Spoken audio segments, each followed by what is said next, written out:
Пиштолче од дрво. Колку се среќни денеска децата. На некое дете ќе му дојде некој роднина или близок, вујче, стрина, стрико, стрина или баба и дедо, тетка или тетинче, и ете ќе му донесат подарок. Па може нека да му е роден ден, пак му донале подарок. Роднините на родендените никој пат не едат со рацете празни, за децата носат подароци разни. За роден ден на некое девојче што се вика Верче, му донесле полуверче.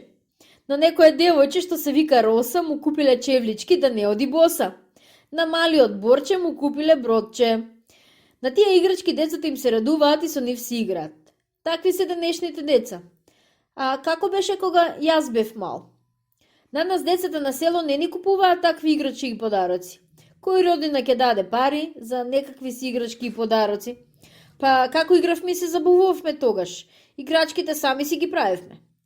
Правевме дрвени пушки од врба свирчиња, од бозово дрво кавалчиња, од леска штракалчиња, од јавор пиштолчиња и што ли уште не. Со тие играчки што ние ќе си ги правевме, си игравме. Со свирчињата и кавалчињата свиревме, со штракалчињата штракавме, со пиштолчињата пукавме, кревавме вреве и ги плашевме бабите и што ли не правевме. Но некој пат во тие игри некој ќе настрадаше и ете ти од играчка плачка. Еднаш така настрада мојот постар другар од детството Ѓоргија. Пред нашето село во Првата светска војна имало ровови. Кога српската војска се повлекувала во Албанија и кога србите ги напуштиле родните мили огништа, тука се биеле со бугарите и скопале ровови. Војниците ги напуштиле рововите, а внатре останале празни конзерви, празни фичати, парчиња од експлодирани гранати, по некоја неексплодирана бомба, некој полн фишек или по некоја граната. Полните фишици ги пукавме. Ке речете, како ги пукавте кога немавте пушки? Децата се живи ѓаволи, се нешто ќе најдат, ќе измислат за да си играат. Зад нашето село имаше длабок дол и се викаше Добри дол. Во тој Добри дол имавме ископано скривници. Во неа големи дупки, кои згора беа покриени со дрва и трески, на кои згора беше нафрлено зелена папра, така што никој пат не врнеше во дупките. Во близина на скривниците ќе наберевме цел куп трски, дрва и пеношки.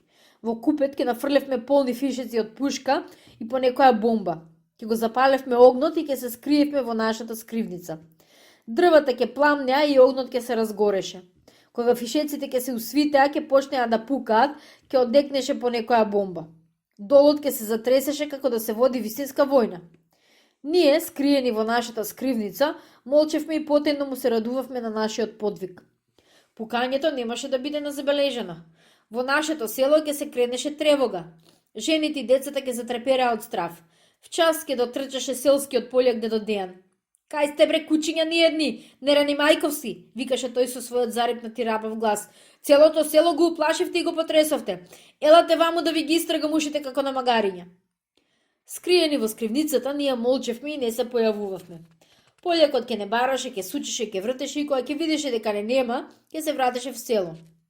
Вечерта, кога ќе паднеше првиот мрак, кроце како арами ќе се приберевме в село.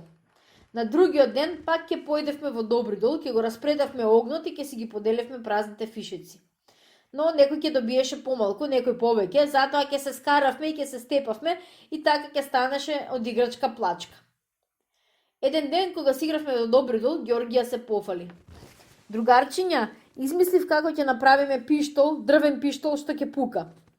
Како ќе направиш дрвен пиштол, па и уште да пука, ти со нас си тераш шега, тоа не може да биде, му реков јас. Вие гледајте, трајте и ќе видите, одговори тој. Тој пресече едно криво јаворово дрвце, дебело колку еден овчарски штап, дрвцето го издолга и го измазни. Долната кривина му служеше како рачка, а пак горната како цевка.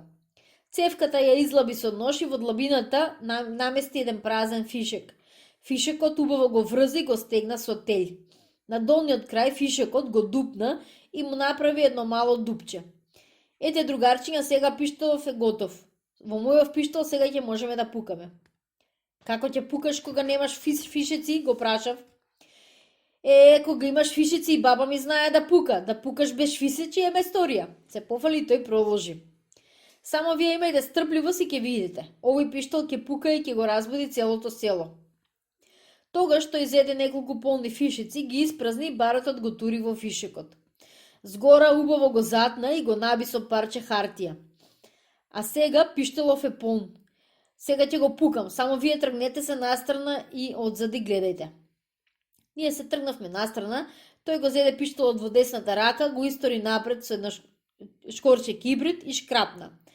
Тоа се запали, го принеше запаленото шкорче и до дупката од фишекот на пиштолот замиша со едното око и рече: гледајте сега како ќе грмне мојов пиштол. Барутот се запали. Одекна силна експлозија и се крена чат. Ѓоргија го фрли пиштолот и извика: олеле мајко, окото, окото! Кога притрчавме што ќе видиме, Ѓоргија во лицето беше црн како араб, а од десното око му течеше крв. Пред него стоеше раскинат дрвениот пиштол. Го зедовме за рака и го одведовме дома. Потоа Ѓоргија го однесоа да лежи во болница и да се лекува. Што ли не правеа лекарите да му го спасат окото, но се беше напразно. Од тој пуст дрвен пиштол и денеска Ѓоргија оди ќор со десното око.